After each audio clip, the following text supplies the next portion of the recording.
Hello दोस्तों, क्या हाल है आप लोगों के। एक बार फिर से स्वागत है HMWB बैंकिंग एग्जाम में। जैसा कि आप लोग जानते हैं कि मैं संजय कुमार मौर्य आप लोगों के लिए लेके आया हूँ सिलेक्शन का होम्योपैथ, जिसमें मैं आपको अर्थमेटिक्स के मिक्स्ड क्वेश्चन की प्रैक्टिस कराता हूँ ताकि आपकी अर्थमेटिक इम्प्रूव हो सके और आप कम से कम टाइम में ज़्यादा से ज़्यादा क्वेश्चन सॉल्व कर सकें। तो ज़्यादा टाइम न लेते हुए बढ़ते हैं अपने क्वेश्चन की तरफ। अगर अभी तक आपने वीडियो को लाइक नहीं किया है तो लाइक कर दीजिए और सब्सक्राइब नहीं किया है तो सब्सक्राइब कर लीजिए। ठीक है, पढ़ते हैं अपने क्वेश्चन की तरफ। और आज का हमारा पहला क्वेश्चन है ये। इसे पढ़िए और सॉल्व करने की कोशिश कीजिए, फिर मैं बताता हूँ इसे सॉल्व कैसे करना है। मैं यही कहूँगा कि आप क्वेश्चन को ज़्यादा से ज़्यादा पढ़ने की कोशिश कीजिए। ठीक है, क्योंकि आपके पास अभी टाइम है क्वेश्चन पढ़ने का। एग्ज़ाम में आपके पास टाइम नहीं होता है, तो अभी जब आप पढ़े रहेंगे तो अगर ऐसे क्वेश्चन एग्ज़ाम में आएंगे तो आपको समझने में ज़्यादा टाइम नहीं लगेगा। ठीक है, और क्वेश्चन पढ़ने के बाद क्वेश्चन भी बता देता है कि हमें सॉल्व कैसे करना है। चलिए, मैं ऐसी उम्मीद करता हूँ कि आपने क्वेश्चन को पढ़ लिया है। मैं बताता हूँ आपको इसे सॉल्व कैसे करना। ठीक है, कह रहा है कि 7 संख्याएं घटते क्रम में व्यवस्थित की गई। पहली 6 संख्याओं का औसत जो है एवरेज 25 है और अंतिम 6 संख्याओं का औसत 20 है। पहली और अंतिम संख्या के बीच का अंतर पूछ रहा है। आपको पता है कि एवरेज बराबर क्या होता है? टोटल सम और टोटल नंबर।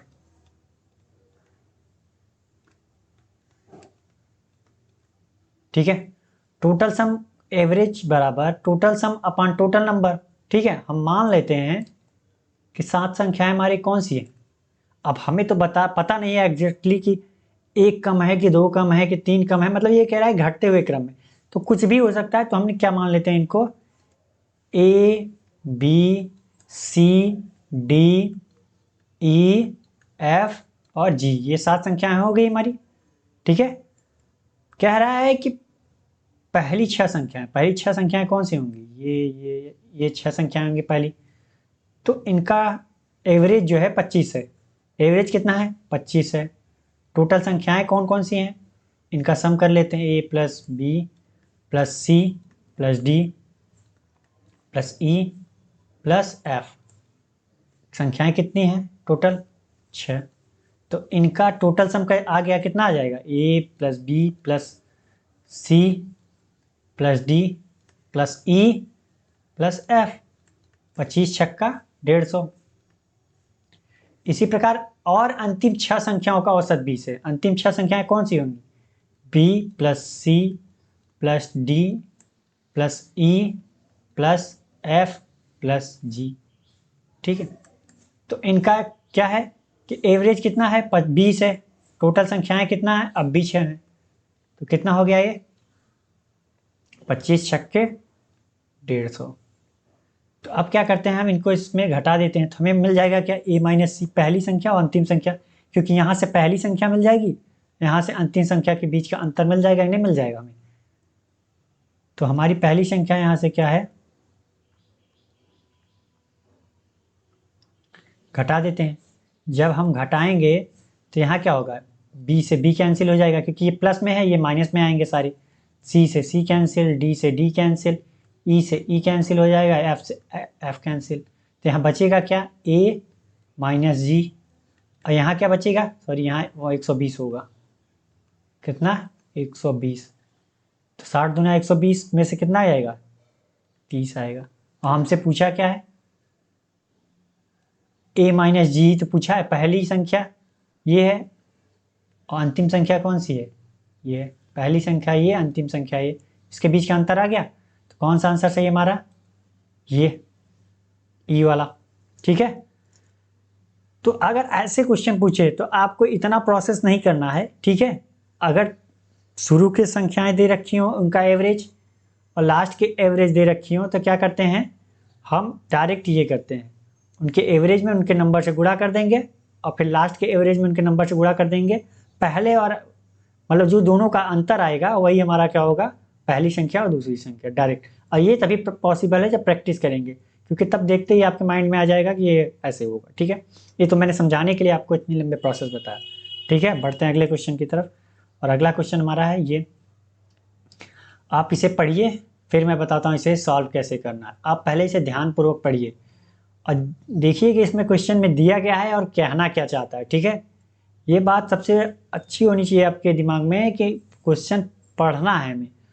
क्वेश्चन जितनी बार आप पढ़ोगे उतना ही आपके लिए अच्छा है, क्योंकि क्वेश्चन में पता चलेगा कि दिया क्या है और पूछ क्या रहा है, और आपने ढेर सारी प्रैक्टिस कर रखी होगी तो माइंड में आपके फ्लैश कर जाएगा कि ऐसे नहीं ऐसे करना है। उसी समय आपके माइंड में आधा कैलकुलेशन हो जाता है, ठीक है। तो चलिए, आपने पढ़ लिया होगा, चलिए आपने क्वेश्चन पढ़ लिया होगा, मैं बताता हूँ इसे सॉल्व कैसे करना है।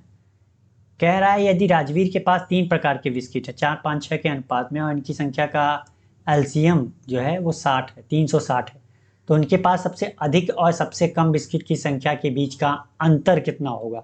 ठीक है, राजवीर के पास कोई 3 प्रकार की बिस्किट है, उसका रेशियो दे रखा है, तो हम मान लेते हैं कौन कौन से हैं, ए, बी और सी, जिसका रेशियो कितना है 4, 5 और 6, कितना है 4, 5 और 6 है। तो हम मान लेते हैं इनकी बिस्किट कितनी है, मान लेते हैं इनकी बिस्किट कितनी, 4x बिस्किट है के पास, बी प्रकार का जो बिस्किट है वो 5x है और सी प्रकार का जो बिस्किट है उसके पास 6x है।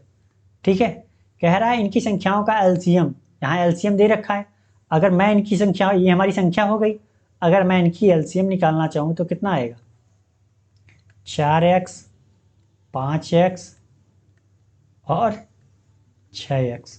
इसका एलसीएम क्या होगा, x सब में कॉमन है तो x तो होगा ही, और 4, 5, 6 का एलसीएम कितना होगा, 6 पंचे 30 दूनी 60, कितना होगा 60। तो हमारे पास इनका एलसीएम कितना आ गया संख्याओं का, 60x।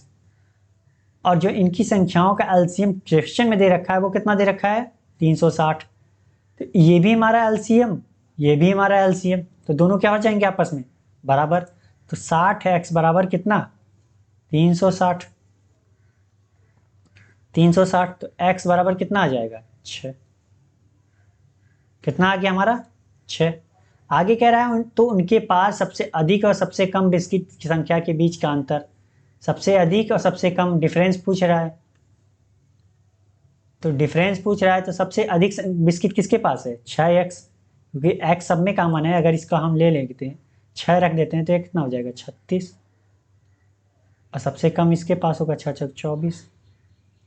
या तो ऐसे कर लीजिए, या तो 6x माइनस 4x कर दीजिए 2x, तो ठीक है हमने निकाल लिया कितना है सबसे ज़्यादा 36x के पास, 24x इसके पास, तो कितना आ गया है 12, डिफरेंस कितना आ गया 12। कौन सा आंसर सही है, सी वाला। तो ठीक है, तो क्या है जो क्वेश्चन में दिया होता है, क्वेश्चन जब हम पढ़ते हैं तो हमें पता चलता है कि क्वेश्चन में दिया क्या है। ठीक है, अब पूछ क्या रहा है क्वेश्चन में, जैसे इसमें क्या दिया था कि एलसीएम दे रखा था और उसने 3 प्रकार के बिस्किट का अनुपात दिया था, तो हम 3 प्रकार के बिस्किट जो है मान लिए कितना है हमारी संख्या उनकी, 4x, 5x, 6x। अब संख्या तो वही है, वहाँ भी संख्या का एलसीएम दे रहा है, अब हमें अपनी संख्या का एलसीएम निकाल लेते हैं।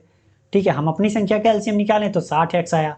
ठीक है, और 60x और उधर की एलसीएम कितना दे रखा है 360, तो दोनों आपस में क्या होंगे, बराबर होंगे, क्योंकि ये भी एलसीएम है वो भी एलसीएम है, वो भी संख्याओं का एलसीएम है, ये हमारी मानी हुई संख्याओं का एलसीएम है, तो बराबर तो दोनों होंगे। तो यहाँ से x का मान निकल आया, बिस्कुट की संख्या का अनुपात, बिस्किट की संख्या निकल आई हमारी।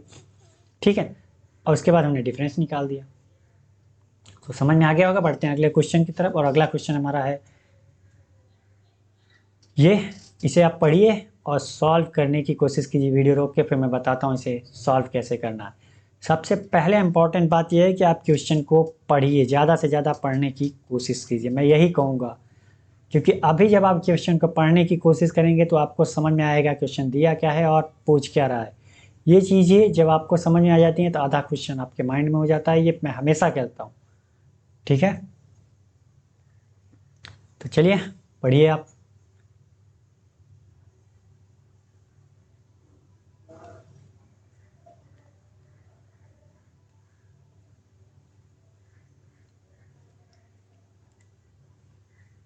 चलिए, क्वेश्चन आपने पढ़ लिया होगा, मैं बताता हूँ इसे सॉल्व कैसे करना है।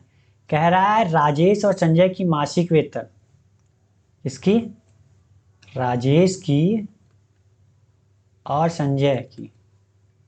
मेरी वेतन, भाई मेरा नाम भी तो संजय है। तो मेरी वेतन कितनी है, 5:6 के अनुपात में है इनकी। ठीक है, 5 और 6 के अनुपात में है। तो हम क्या करते हैं, इनकम इनकी कितनी है, ये है। अगर मैं इसे 500 कर दूं, इसे 600 कर दूं, तो कोई फर्क, क्योंकि 100 का गुणा तो हमने दोनों तरफ किया है, तो रेशियो जब भी आएगा तो कटेगा तो समान ही आएगा। चाहे इसको 5000 कर दीजिए, 6000 कर दीजिए, लेकिन ये बात ध्यान रखनी है कि जिसका गुणा हम करेंगे वो दोनों तरफ करना पड़ेगा, क्योंकि रेशियो में फर्क नहीं होना चाहिए। ठीक है, अब हमने क्या मान लिया, राजेश की इनकम कितनी है, 500x मान लेता हूँ, और संजय की, मेरी इनकम 600x मान लेता हूँ। ठीक है, मैंने मान लिया कि मेरी राजेश की इनकम 500x है और मेरी 600x है। अब आगे कह रहा है कि 20% ट्यूशन फीस, सॉरी, संजय अपने मासिक वेतन से 2/5 अपने पिता को देता है। तो इसका 2/5 कितना होगा, किसको देता है, 2/5 अपने फादर को देता है। तो इसका 2/5 कितना होगा, 600 का 2/5 कितना होगा, कैसे निकालते हैं, ऐसे 2/5 निकालना है तो ऐसे कर दें, डायरेक्ट गुणा। तो कितना होगा 120, क्योंकि 12 पंचे 60, 120 कितना हो गया, 240x आया। फादर को उसने कितना दे दिया, 240x दे दिया। आगे कह रहा है 20% ट्यूशन फीस के लिए। तो 20% कितना होगा इसका, अगर मैं 20% निकालना चाहूँ तो कितना होगा, 20% का मान कितना होता है, 1/5। तो 600 का 1/5 कितना होगा, 20% का मान कितना होता है, 1/5 ही तो होता है। तो 600 का 1/5 कितना होगा, 120 ही तो होगा। तो 120 उसने क्या दिया, x फीस के लिए। आगे कह रहा है 24% EMI। अब 24% EMI दे रहा है, तो 600 का 24% कितना होगा, 24/100 लिख सकता हूँ। तो 2 जीरो से 2 जीरो कैंसिल, 6 दूनी 12, 6 चौक 24 कितना, 144x आया 600 का। क्योंकि उसने ये नहीं कहा कि रिमेनिंग बचने के बाद, उसने सिर्फ कॉमा लगाते हुए बोलता गया है, मतलब वो क्या कह रहा है उसकी इनकम का। तो 144, अगर उसने कहा होता कि रिमेनिंग का, तो तब हम रिमेनिंग पे देखते हैं, लेकिन उसने क्या कहा है कि कॉमा लगाते हुए उसने बोलते गया, तो मतलब ये है कि उसकी इनकम का। तो टोटल कितना उसने खर्च कर दिया, टोटल उसने कितना खर्च कर दिया। ठीक है, तो टोटल उसने खर्च कर दिया 120, 240, 360, 360 और एक 460, 40, 44, 504, 504x उसने खर्च कर दिया। अब उसके पास रिमेनिंग कितना बच गया। अब आगे देखिए कह रहा है कि 24% EMI के लिए और शेष राशि से खरीदारी करता है, जो कि 2800 रुपये। अब उसके पास शेष राशि कितनी बच गई, दे सबको देने के बाद उसके पास बच गई 504x। तो यहाँ ठीक इतनी 600 में, तो 600x माइनस 504x, तो अंश कितना हमारे पास बच गया, 96x। जो कि उसने क्या किया, कह रही जो उसके पास राशि बच गई उसने क्या किया, खरीदारी कर ली, खरीदारी कर ली, क्या की, खरीदारी कर ली। ठीक है, ये मैं मिटा देता हूँ ऊपर वाला, अब तो समझ में आ गया होगा वो मैंने।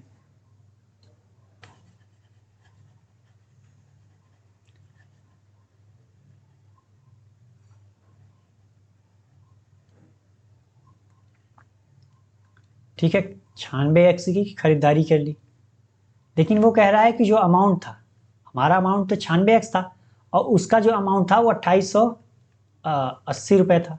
तो दोनों क्या है, उसने 2880 रुपये में खरीदारी की, मैंने कितने की, 96x में खरीदारी की। तो दोनों क्या है, आपस में बराबर, क्योंकि दोनों से खरीदारी हो रही है। हमने जो खरीदा वो 96x में खरीदा, उसने जो खरीदा वो 2880 में। तो यहाँ से हमें क्या मिल जाएगा, x का मान मिल जाएगा। कितनी बार जाएगा, 3 बार, मतलब 3 30, कितनी हो गई है, 30। तो x का मान क्या आ गया हमारा, 30। x का मान हमें पता चल गया। अब तो हम बता सकते हैं ना कि सबकी सैलरी कितनी थी, इनकम, मासिक इनकम तो अब तो बता ही सकते हैं कितनी थी। तो अगर किसकी पूछ रहा है, राजेश की मासिक इनकम, राजेश की कितनी थी, 500x थी। तो 500 गुणते 30x का मान कितना था हमारा 30, तो ये कितना हो गया हमारा 15,000। 15,000 होगा, कौन सा सही है ये। अगर हमसे संजय की पूछता तब कितना होता, तो 600 गुणित 30x कर देते हैं, 18,000 हो जाता। कितना हो जाता 18,000। लेकिन हमसे पूछा किसका है, राजेश की। ठीक है, तो समझ में आ गया होगा। तो बढ़ते हैं अगले क्वेश्चन की तरफ, और अगला क्वेश्चन हमारा ये है। आप इसे पढ़िए, फिर मैं बताता हूँ इसे सॉल्व कैसे करना है। लेकिन आप इसे एक बार दो बार ध्यान से पढ़िए, ठीक है। आपके माइंड में आ जाना चाहिए कि इसमें दिया क्या है और पूछ क्या रहा है।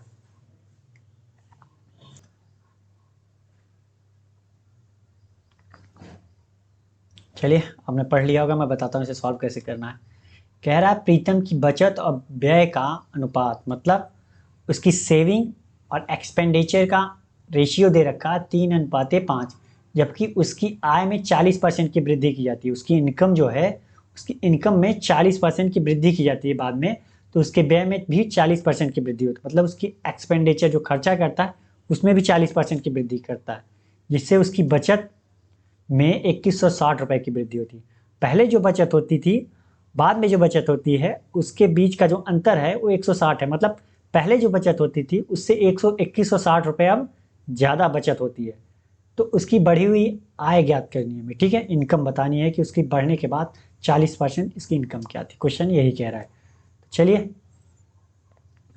प्रीतम की इनकम कितनी है,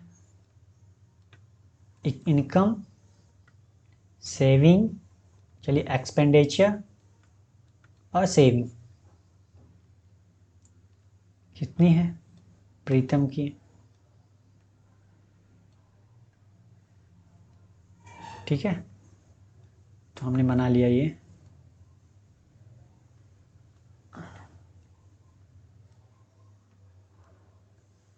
नहीं भी बनाएंगे तब भी कोई बात नहीं, मैं समझाने के लिए। इनिशियल में कितना था और फाइनल। इनिशियल में इनका रेशियो कितना था 3:5 का, बचत का 3 था और खर्च का कितना था 5। तो हमने क्या किया इसे 30x और 50x मान लिया। कोई फर्क, मैंने बताया है कि जो भी गुणा करेंगे वो दोनों तरफ करेंगे तो कोई फर्क नहीं होता। लेकिन एक बात याद रखिए, रेशियो में जब भी गुणा करेंगे दोनों तरफ सेम रखेंगे, क्योंकि उनका जो रेशियो आना चाहिए काट पीट के वो सेम आना चाहिए। अगर इनका हम देखें तो कितना आएगा, कट जाएगा, जीरो जीरो भी कट जाएगा, एक्स एक्स भी, तो 3-5 का रेशियो तब भी आएगा। ठीक है, अब इसकी टोटल इनकम कितनी हो गई, क्योंकि एक्सपेंडिचर और सेविंग का ही तो ऐड कर दिया हमने, कितनी हो गई जो इनकम कमा रहा था तो खर्चा करेगा या तो सेविंग करेगा, तो दोनों का ऐड करने पर क्या हमें मिल जाएगी इनकम। कह रहा है बाद में 40% की वृद्धि हो गई। क्या हो गई, बाद में 40% की, बाद में 40% की वृद्धि हो गई। तो अब कितनी 80x में अगर 40% की वृद्धि करेंगे तो कितना होगा हमारा 140/100, यही तो होगा। तो 1 0 1 0 1 0 1 0 कैंसिल, तो 14 8 112x हो गया अब तो। ठीक, और आगे कह रहा है उसकी आय में 40% की वृद्धि है और उसके व्यय में भी 40% की वृद्धि है। ये क्या है, व्यय है हमारी, तो इसमें भी क्या हो गई 40% की वृद्धि। यहाँ भी 40% की वृद्धि हो रही थी। अगर 40% की वृद्धि हो गई तो यहाँ पहले 50 थी, अब क्या हो गई 140 हो गई अपॉन 100। 50 दूना 100, 270, तो कितना आ गया 70x हो गया। पहले 50x थी, अब 70x। ठीक है, तो कह रहा है अब इसकी सेविंग कितनी होगी, 112x कमा रहा है और 70x खर्च कर रहा है, तो कितना बच रहा है 42x उसकी सेविंग हो रही है। अब कह रहा है कि उसकी बचत जो है पहले से 2160 रुपये वृद्धि हुई है। तो यहाँ पे देखा जाए तो कितने की वृद्धि हुई है 12x की। कितने की वृद्धि हुई है 12x। लेकिन वो क्या कितना रहा है, यहाँ पे तो हमारी 12x की वृद्धि हुई, लेकिन वो कह रहा है 2160 रुपये की। तो दोनों क्या होंगे आपस में बराबर होंगे, तो x का मान यहाँ से कितना आ जाएगा 12 1 का 12 आ गया 9, 12 8 96, कितना आ गया 180। एक्स का मान हमारा कितना आ गया 180। तो उसकी बढ़ी हुई आय कितनी है, बढ़ी हुई आय कितनी है 112x। तो बढ़ी हुई आय कितनी होगी हमारी, बढ़ी हुई इनकम कितनी होगी, कितनी होगी 112 गुणित एक्स, एक्स का मान 180। तो गुणा कर लेते हैं कितना होगा 20,160 रुपया। कितना 20,160 रुपया। कौन सा आंसर सही है हमारा, ये डी। ठीक है, तो ये समझ में आ गया होगा आपको, क्योंकि प्रोसेस बाय प्रोसेस करेंगे तो समझ में आ जाएगा। और अभी मैं ये कहूँगा कि आप प्रोसेस बाय प्रोसेस करने की कोशिश कीजिए। अगर आप अभी स्टार्ट कर रहे हैं तो प्रोसेस बाय प्रोसेस कीजिए। अगर आप तैयारी 1-2 साल से कर रहे हैं तो आप सिर्फ आपको प्रैक्टिस करनी है। कितना शॉर्टकट कर लेते हैं वो आपकी पता है। ठीक है, तो बढ़ते हैं अगले क्वेश्चन की तरफ। अगला क्वेश्चन हमारा है ये। तो अगले क्वेश्चन में आप पढ़िए ध्यान से, फिर मैं बताता हूँ इसे सॉल्व कैसे करना है। ठीक है,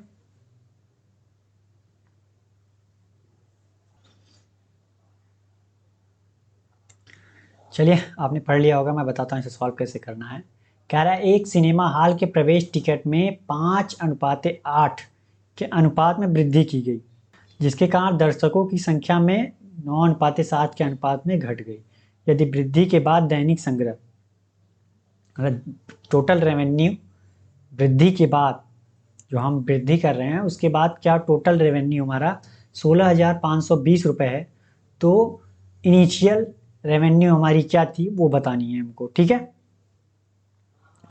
क्वेश्चन में ये कह रहा है कि सिनेमा हॉल जो था उसमें पहले टिकट का रेट कुछ था, बाद में टिकट का रेट कुछ हो गया, और जिससे क्या है पब्लिक जो आना का हो गई वो पहले ज़्यादा आती थी बाद में कम हो गई। तो उसका जो है दे रखा है हमें कि टोटल इनकम कितनी हुई बढ़ने के बाद, टिकट की प्राइस बढ़ने के बाद हमें पास इनकम कितनी हुई, और पूछ रहा है कि बढ़ने से पहले इनकम हमारी कितनी थी टोटल। ठीक है, तो क्वेश्चन समझ में आ गया होगा आपको। तो चलिए, अगर आपको मैं बताऊं पूछूं आपसे कि अगर एक टिकट का प्राइस 5 रुपये है तो 10 टिकट का प्राइस कितना होगा, तो आप सीधे सीधे कहेंगे कि 50 रुपये होगा। ये हमारी क्या हो गई, एक टिकट की प्राइस, और 10 लोगों को मैंने बेचा, 10 लोगों को बेचा मतलब 10 टिकट बेचा ना, तो टोटल रेवेन्यू हमारी कितनी हो गई 50 रुपये। तो यही काम यहाँ भी करना है। ठीक है, 1 टिकट प्राइस कितनी होगी, 1 टिकट प्राइस, 1 टिकट प्राइस में अगर हम गुणा कर दें टोटल टिकट, ठीक है, टोटल टिकट में तो हमें क्या मिल जाएगा, रेवेन्यू मिल जाएगा, टोटल रेवेन्यू मिल जाएगा ना, कितना होगा हमारा। तो कह रहा है प्रारंभ में इनिशियल क्या है, टिकट में 5:8 के अनुपात में वृद्धि हुई, मतलब पहले उसकी जो टिकट की प्राइस थी हम मान लेते हैं 5 थी, और फाइनल में क्या हो गई उसकी, क्योंकि यहाँ पे अब क्या हो गई 8x, इसलिए हमने सेम माना है क्योंकि ये रेशियो तब भी x x कैंसिल हो जाएगा, 5:8 का रेशियो रहेगा। बाद में कह रहा है कि दर्शकों की संख्या, अब टिकट कितनी बिच रही है, टिकट कितनी बिक रही है, यही तो होगी टिकट की संख्या, टोटल टिकट की संख्या यही होगी ना। पहले मान लेते हैं 9y थे, अब क्या हो गए 7y हो गए। तो यहाँ पे टोटल इनकम कितनी होगी, रेवेन्यू कितनी होगी हमारी, 9×5 45xy, कितनी होगी 45xy। अब बाद में कितनी होगी, अब 8×7 56xy। पहले हमारी हो रही थी 45xy, बाद में हमारी कितनी होने लगी रेवेन्यू 56xy। लेकिन यही कह रहा है कि वृद्धि के बाद दैनिक संग्रह 16,520 रुपये। तो वृद्धि मतलब फाइनल, बढ़ने के बाद कितनी है हमारी रेवेन्यू टोटल आ रही है 56xy, और यहाँ पे कितना हो रहा है 16,520 रुपये। तो यहाँ से xy का मान निकल आएगा। ठीक है, 56 का मान निकालें, 7×56, 7×2 14, 7×3 21, 7×6 42, उसके बाद 8×2 16, 8×2 16, 8×9 72, 8 पंचे 40, कितना आ गया? x का मान कितना आ गया? 295 आ गया। अब हमसे पूछ रहा है कि प्रारंभिक दैनिक संग्रह हमारा कितना था, मतलब प्रारंभिक जो हमारा रेवेन्यू कितना था प्रारंभ में, तो इनिशियल रेवेन्यू हमारा कितना था?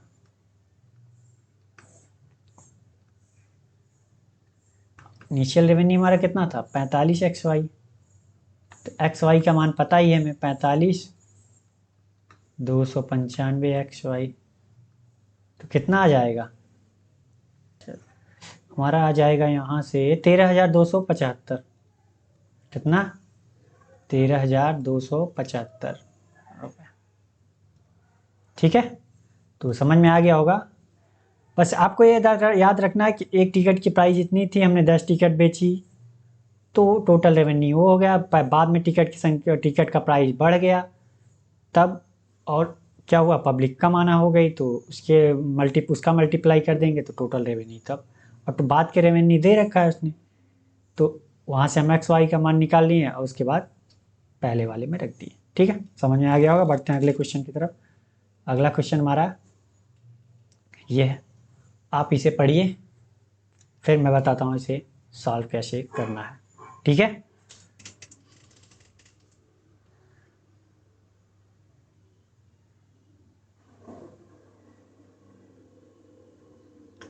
तो आपने क्वेश्चन पढ़ लिया होगा, चलिए मैं बताता हूँ इसे सॉल्व कैसे करना है।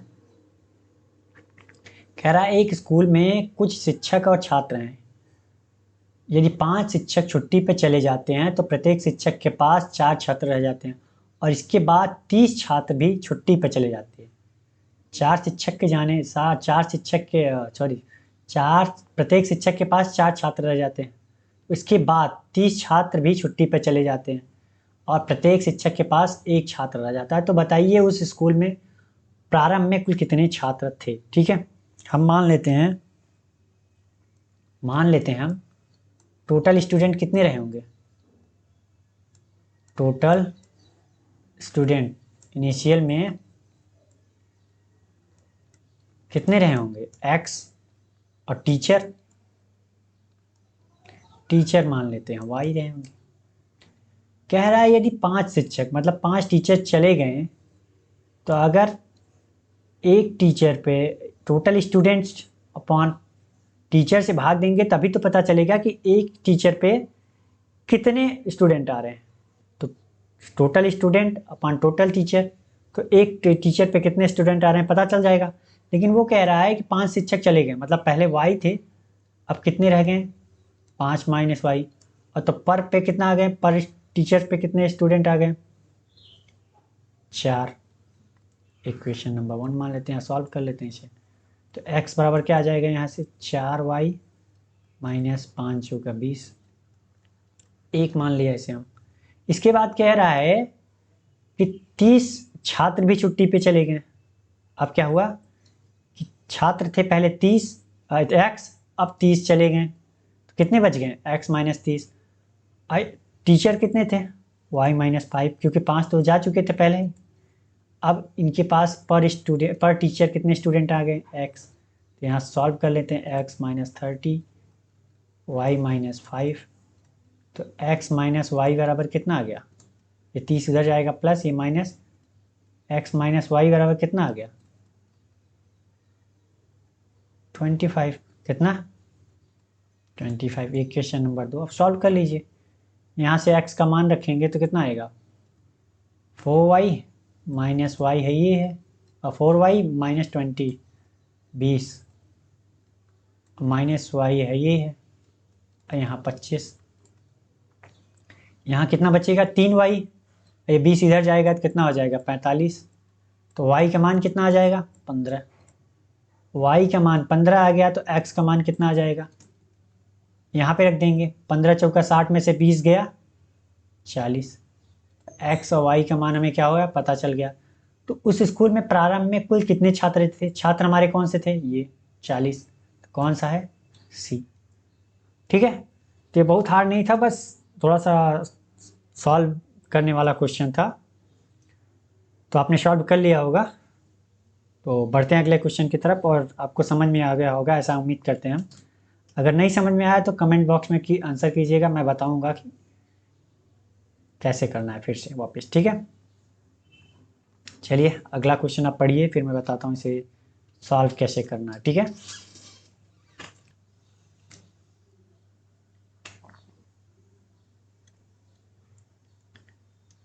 चलिए आपने क्वेश्चन पढ़ लिया होगा, मैं बताता हूँ इसे सॉल्व कैसे करना है। कह रहा है बबीता के पर्स में 10 पैसे, 50 पैसे और 1 रुपए के 1048 सिक्के हैं, और इन सिक्कों के मान का अनुपात 11:8:5 है। तो 50 पैसे के सिक्कों की संख्या बतानी है हमें। बबीता है कोई, उसके पास 10 पैसे, 50 पैसे के सिक्के जो हैं वो 1048 सिक्के हैं तीनों मिला के, और उनके पैसे का अनुपात दे रखा है, उनके रुपए का अनुपात दे रखा है 11 और 8 और 5। वैल्यू मतलब होता है उनके रुपए, मतलब कितने कितने रुपए के, मतलब 10 पैसे के 11 रुपए हैं, 50 पैसे के 8 8 है रुपए, मतलब ये अनुपात दिया है उनका, एग्जैक्ट वैल्यू नहीं है, अनुपात है। तो चलिए सॉल्व करते हैं। तो 10 पैसा, 50 पैसा ये हो गया हमारा, ये कितना हो गया 1 रुपए का सिक्का, ठीक है। कह रहा है कि इनके सिक्कों के मान का अनुपात, मतलब इनके रुपया जो है 10 पैसे और 50 पैसे और 1 रुपए के रुपयों का अनुपात दे रखा है, मतलब ये कितने कितने रुपए के अनुपात में हैं, ठीक है। तो ये अनुपात क्या है, रुपये में है इनका। तो ये 11 अनुपात में है, ये 8 में है, ये 5 में है, ठीक है।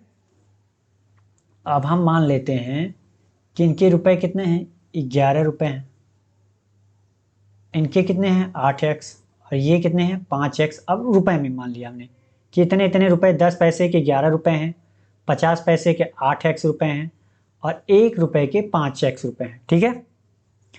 तो अब अगर आगे क्या दिया है कि वो जो है उसने जो दे रखा है 1048 वो कॉइन में दे रखी है, हमारे पास जो रेशियो है वो किसमें है, रुपये में है।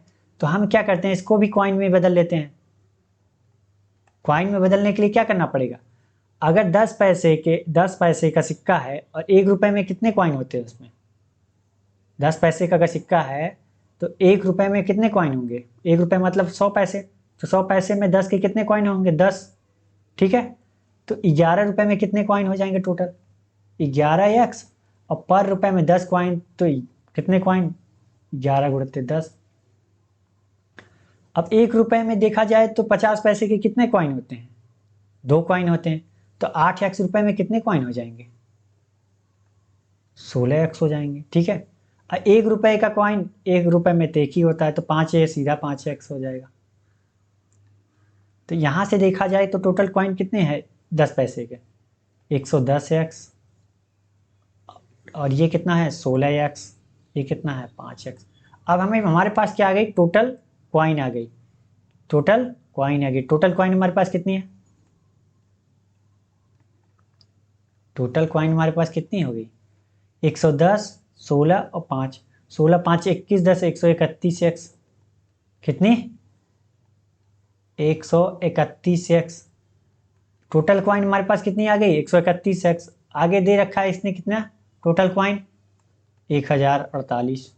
ये भी कॉइन ये भी कॉइन आपस में क्या होंगे, बराबर होंगे। तो x का मान यहाँ से कितना आ जाएगा 13 8 104, 8 बार, कितनी बार 8 बार। x का मान हमारे पास कितना आ गया 8 बार। तो पूछ रहा है 50 पैसे के सिक्कों की संख्या ज्ञात करनी। 50 पैसे के सिक्कों की संख्या कितनी है हमारी 16x। तो 16x बराबर कितना हो जाए, x का मान पता है 16 उड़ते 8, 16 8 128। हमारे पास कितनी कॉइन हो गई 128 कॉइन है 50 पैसे के। अगर यही रुपया में पूछ लेता तब कितना, ये तो हमारे पास कॉइन है मान लीजिए। अगर पूछ लेता 50 पैसे के कितने रुपए हैं, तब क्या करते आप, 50 पैसे के कितने रुपए हैं तो आप क्या करते, ये 128 कॉइन हो गए 50 पैसे के, तो ठीक है। तो 1 रुपए में कितना कॉइन होता है 2 कॉइन। तो अगर 128 कॉइन है तो कितना होगा, 2 से भाग दे देते हैं हम, कितना होता है 64। यहाँ से भी कर सकते थे आप, x का यहाँ पे 1 रुपये में है 8 रुपये है, यहाँ x का मान देख रहा है तो कितने रुपए हैं 8 टाइम 64 रुपये हो जाता। ठीक, ये रुपये में है रेशियो, तो 8 टाइम 64 रुपये हो जाता। या फिर 128 कॉइन है तो 1 रुपये में 2 कॉइन होते हैं 50 पैसे के, तो 2 से भाग दे दिया हमने। ठीक है, तो समझ में आ गया होगा आपको। बढ़ते हैं अगले क्वेश्चन की तरफ। अगला क्वेश्चन हमारा ये है, आप इसे पढ़िए फिर मैं बताता हूँ सॉल्व कैसे करना है। ठीक है, मैं यही कहूँगा कि आप क्वेश्चन को ज़्यादा से ज़्यादा पढ़ने की कोशिश कीजिए। जितनी बार आप पढ़ेंगे उतनी ही चीज़ें आपको आसान होगी सॉल्व करने में। ठीक है,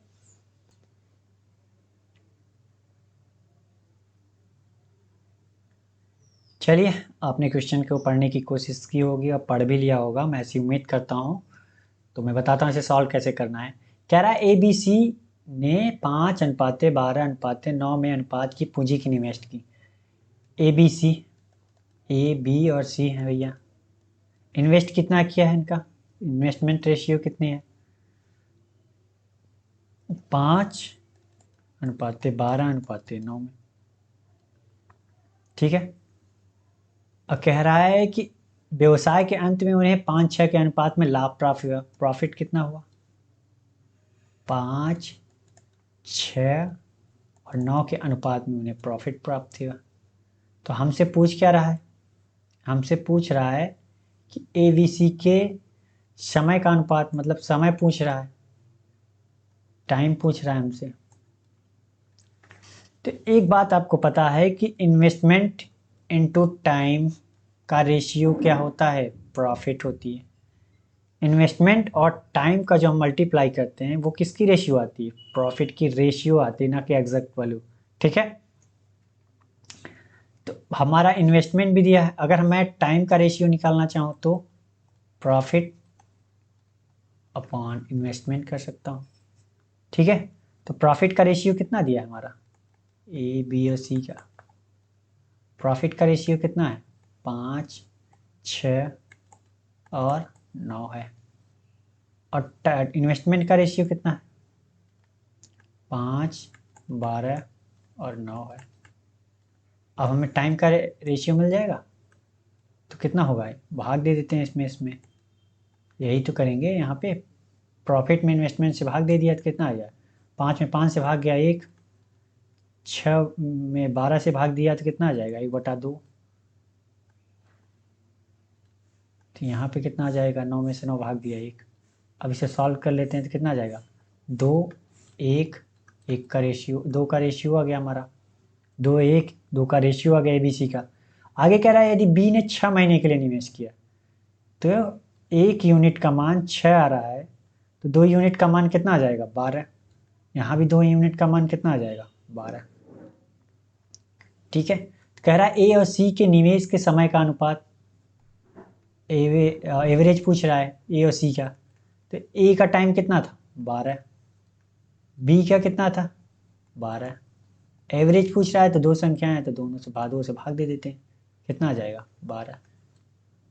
कितना आ जाएगा, 12। कौन सा आंसर हमारा सही है, ये। तो इसमें ज़्यादा कुछ था नहीं, बस आपको याद रखना है कि इन्वेस्टमेंट एंड टाइम का मल्टीप्लाई करते हैं तो प्रॉफिट आता है। तो प्रॉफिट टाइम के लिए हमें क्या करना पड़ेगा, प्रॉफिट अपॉन इन्वेस्टमेंट करना पड़ेगा। ठीक है, समझ में आ गया होगा। बढ़ते हैं अगले क्वेश्चन की तरफ। अगला क्वेश्चन हमारा है ये, आप इसे पढ़िए फिर मैं बताता हूँ इसे सॉल्व कैसे करना है। ठीक है, जितना आप पढ़ेंगे उतना आपके लिए अच्छा है। और अभी आप प्रैक्टिस कर ले रहे हैं, बहुत अच्छी बात है, क्योंकि जब एग्ज़ाम में बैठेंगे, एग्ज़ाम पास आ जाएगा तो आप प्रैक्टिस करें नहीं कर ही नहीं पाएंगे, क्योंकि आपके मेंटली प्रेशर होता है कि काफ़ी चीज़ें बैलेंस करनी पड़ती हैं। तो अगर आप डेली बाई डेली अभी 10 क्वेश्चन करते रहेंगे तो आपके एग्ज़ाम आते आते आप इतनी क्वेश्चन की प्रैक्टिस कर चुके होंगे कि आपको दोबारा उसकी देखना ही नहीं, मतलब आपको देखते ही समझ में आ जाएगा ये क्वेश्चन ऐसे हुआ। आपको अदर को रीजनिंग पे या फिर करंट अफेयर इंग्लिश पे को मेहनत करनी पड़ेगी। ठीक है,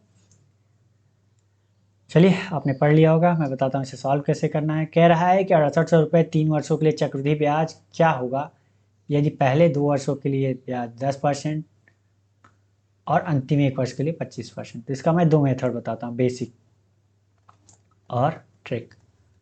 बेसिक में कह रहा है कि बेसिक आप जानते हैं कि हम अमाउंट निकालते हैं, तो अमाउंट बराबर क्या होता है, प्रिंसिपल 1+R/100 अपॉन टाइम। ठीक है, तो कह रहा है प्रिंसिपल हमारा कितना है 6800, 1 प्लस पहले 2 वर्षों के लिए कितना रेट ऑफ इंटरेस्ट है 10, 2 सालों के लिए, लेकिन अगले 1 साल के लिए क्या है 25%, 25/100 टाइमिंग्स। अब सॉल्व कर लेते हैं। ये तो फॉर्मूला मेथड हो गया। 68 डबल जीरो, यहाँ से कितना हो जाएगा, 1 से 1 जीरो कैंसिल, तो 11/10 स्क्वायर हो जाएगा। मतलब एक बार और लिख देता हूँ 10, यहाँ कितना आ जाएगा 25 चौका 100, तो 4 1 का 4 1 5/4। ठीक है, कितना हो गया 5/4। तो अब सॉल्व कर लेते हैं। 1 0 1 0 1 0 1 0, मतलब 2 जीरो से यहाँ 2 जीरो यहाँ कैंसिल, तो 68 4 से कटेगा 4 दूनी 4 1 का 4, 4 7 28, 17 आ गया। 17 25 85 गुणित्ते 121, कितना हो जाएगा ये कितना आ जाएगा 605, तो ये आ जाएगा 10,200, कितना आ जाएगा 10,285। ये हमारा क्या आ गया, अमाउंट आ गया। ये हमारा कितना आ गया अमाउंट। अभी तक तो हमने क्या निकाला था, अमाउंट निकाला था। क्या निकाला था हमने, क्या निकाला था अमाउंट। ये हमारा आ गया अमाउंट। ठीक है, तो हमें सीआई निकालने के लिए क्या करना पड़ेगा, ए माइनस अमाउंट माइनस प्रिंसिपल का घटा दें। अमाउंट में से प्रिंसिपल को हमने घटा दिया तो हमें क्या मिल जाएगा, हमारा सीआई मिल जाएगा। 285 है, 10,285 में से 6800 निकाल दिया हमने, तो हमें कितना मिल जाएगा 3485 मिल गया। ये हमारा क्या हो गया, सीआई हो गया। ठीक है, तो ये हमारा क्या था, बेसिक मेथड था। ये बेसिक से ऐसे हमने निकाल सकते हैं। अगर मैं ट्रिक की बात करूं तो क्या, सीधे सीधे आप देखिए कि पहले 3 वर्षों की बात कर रहा है। पहले 2 वर्ष क्या हो रहा है हमारा ब्याज, 10% का मान आप जानते हैं कितना होता है 1/10, मतलब पहले वर्ष जो हो रहा है वो 10 से 11 हो रही है। प्रॉफिट प्रिंसिपल हमारा 10 था, तो अमाउंट हमारा 11 हो रहा है। फिर दूसरे साल भी कह रहा है वही 10 से 11 हो रही है। फिर तीसरे साल कह रहा है कि 25% का ब्याज ले रहा है। 25% का मान आप जानते हैं कितना होता है 1/4, मतलब ये है कि 4 से 1 साल बाद कितनी हो जाएगी 5, क्या हो रही है 5। अब गुणा कर दीजिए, ये कितना आ गया हमारा 100 400, 121, 121 की कितना होगा 12 पंचे 60, 605 आ जाएगी। ठीक है, तो ब्याज कितना मिल रहा है हमें 205। अमाउंट हमारा कि प्रिंसिपल कितना है हमारा 400। अगर 400 पे 400 यूनिट बराबर कितना दिया है हमारा प्रिंसिपल, ये हमारा प्रिंसिपल था, ये अमाउंट मिला। अब हमारा प्रिंसिपल 400 यूनिट बराबर कितना है 6800, तो कितना 1 यूनिट का मान कितना आ गया 17। 1 यूनिट का मान हमारा आ गया 17, तो 205 यूनिट का मान कितना होगा, यही तो हमारा ब्याज है। 205 यूनिट का मान हमारा कितना होगा 20 गुणित्ते 17, तो ये कितना आ जाएगा 17 पचे 85, 17 दूना 34, कितना आ गया 3485 रुपये। तो ये हमारा ट्रिकी था, ये बेसिक। तो आप पहले बेसिक, अगर आप नए हैं तो आप बेसिक भी सॉल्व कीजिए, क्योंकि वहाँ से आपको पता चलता है कि ट्रिक हमारा आया कहाँ से। ठीक है, फिर बेसिक आप सॉल्व कीजिए, क्योंकि कभी कभी क्वेश्चन में वेरिएबल दे देता है तो आप वहाँ पे ट्रिक लगा के कंफ्यूज हो जाते हैं। अगर बेसिक आपको आता रहेगा वहाँ पे बेसिक ही यूज़ होगा। ठीक है, तो बढ़ते हैं अगले क्वेश्चन की तरफ। समझ में आ गया होगा आपको। अगला क्वेश्चन हमारा ये है, आप पढ़िए इसे और फिर मैं इसे बताता हूँ आपको सॉल्व कैसे करना है। ठीक है, आप इसे ध्यान से पढ़िए, जितनी आप पढ़ेंगे उतना ही आपको समझने में आसानी होगी, मैं यही कहना चाहता हूँ। और अगर वीडियो आपको पसंद आ रही है तो लाइक करिए और हमारे साथ हम जुड़े रहिए। ठीक है, और जुड़े रहने के लिए आपको क्या करना पड़ेगा ये तो आपको पता है, सब्सक्राइब करना पड़ेगा। तो मैं अभी आपको अर्थमेटिक से पढ़ा रहा हूँ, लेकिन आपके लिए नंबर सीरीज भी लेके आऊँगा। Wrong number series. चलिए, आपने पढ़ लिया होगा, क्योंकि जितनी ज़्यादा आप प्रैक्टिस करेंगे उतनी ज़्यादा आपके लिए, अगर नंबर सीरीज क्या कहते हैं अर्थमेटिक अगर आपने पढ़ लिया, अगर आपकी स्पीड मजबूत है तो सिंप्लीफिकेशन तो हर कोई कर लेता है। ठीक है, ये दोनों चीज़ें अगर आपके टाइम पे हो गई तो आप ज़्यादा से ज़्यादा क्वेश्चन सॉल्व कर पाएंगे, क्योंकि प्रॉब्लम इसी में आती है। सिंप्लीफिकेशन तो पहली बार जो एग्ज़ाम देने जाएगा बच्चा, जो कि तैयारी भी नहीं किया होगा, वो भी करके आ जाता है। ठीक है, तो आपको सिलेक्शन के लिए नंबर सीरीज और अर्थमेटिक आपकी मजबूत होनी चाहिए, और डीआई। ठीक है, चलिए, सब पढ़ लिया होगा आपने। एक वस्तु की कीमत जीएसटी सहित 609 रुपये, जीएसटी की दर 16% है और दुकानदार ने 25% लाभ कमाया, तो वस्तु का लागत मूल्य क्या होगा? सॉरी, ठीक है, जीएसटी हम कब देते हैं? आप जीएसटी कब देते हो? कोई सामान खरीदा, तो सामान अगर 25 रुपये का था तो आपने बिल देखा होगा, कभी रेस्टोरेंट में खाना खाया होगा या कभी कोई मॉल से सामान खरीदी होगी, तो उस पर क्या है, मूल्य हमारा जो था सेलिंग प्राइस, उस पर प्लस जीएसटी करते हैं। हमेशा वही चीज़ आपने देखा होगा कि सेलिंग प्राइस पर प्लस अलग जीएसटी, मतलब सेलिंग प्राइस जो हमारा होगा उस पर जीएसटी जोड़ते हैं। हमेशा दुकानदार सेलिंग प्राइस पे जीएसटी जोड़ते हैं। तो हमारी जीएसटी किस पे जोड़ी जाती है? अगर जीएसटी ये है, ठीक है, और हमारा सेलिंग प्राइस ये है, अब मान लेते हैं कि हमारी सेलिंग प्राइस अगर 100 थी तो 16% जीएसटी दे रहे हैं, तो जीएसटी के साथ मार्क प्राइस कितने, हमारी जो है सेलिंग प्राइस कितनी हो जाएगी, टोटल एसपीएफ कितनी हो जाएगी हमारी, जिसे हम जीएसटी मान लेते हैं। ठीक है, ये कितनी हो जाएगी, 116 हो जाएगी। पहले हमारी एसपी थी, 16% जीएसटी लगा दिए, 100 रुपये पे 16% जीएसटी, तो 116 हो गई हमारी। आगे कह रहा है कि दुकानदार ने 25% का लाभ कमाया। लाभ किस पे मिलता है, देखा जाता है, लाभ किस पे देखा जाता है आपको? लाभ हमेशा किस पे देखा जाता है, कॉस्ट प्राइस पे। तो 25% का मान कितना होता है, 1/4। कितना होता है, 1/4। तो अगर हमारी सीपी 4 थी तो अब एसपी कितनी हो जाएगी, 5। यहाँ पे हमारी एसपी 100 है, यहाँ पे एसपी हमारी कितनी है, 5 है। तो हम क्या करते हैं, इनको बराबर कर लेते हैं। तो बराबर करने के लिए क्या करना पड़ेगा, 20 से गुणा करना पड़ेगा। 20 का गुणा इधर कर किया तो दोनों तरफ, रेशियो बराबर रखने के लिए हमें क्या करना पड़ेगा, दोनों तरफ गुणा करना पड़ेगा। तो हमने क्या किया, गुणा कर दिया। अब हमारा कितना आ गया एसपी, 100। यहाँ कितना आ गया सीपी, 80। तो यहाँ भी कितना, 100। अब क्या करते हैं, हम मर्ज कर लेते हैं। तो जीएसटी मतलब टोटल एसपी है हमारी, और जो कस्टमर ने बेचा था सेलिंग प्राइस ये है, और कॉस्ट प्राइस ये है। तो कह रहा है एक वस्तु कीमत जीएसटी सहित, अब वस्तु जीएसटी सहित कीमत कौन सी है, ये है।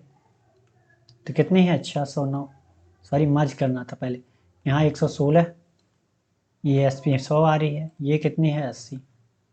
ठीक है, तो अगर 116 का मान कितना है, 609।